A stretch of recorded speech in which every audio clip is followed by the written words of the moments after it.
Welcome to the Rim Break Rodeo. We hope this video helps.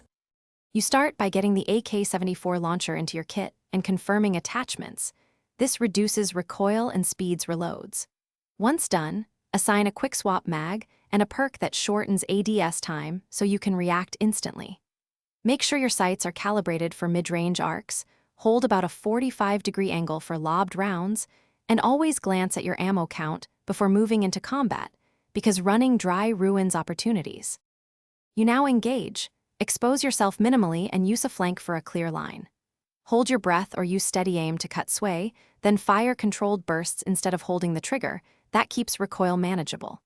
Once you see where rounds land, predict target movement and lead accordingly.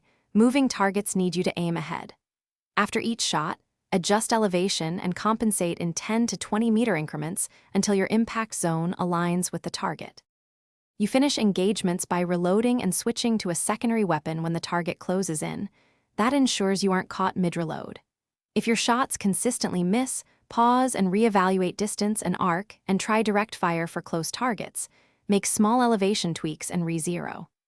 A quick troubleshooting tip: if performance feels off, reset your zeroing, clear any obstructed sightlines, or replace an attachment with one that increases stability. Thanks for watching. Consider subscribing if we helped you.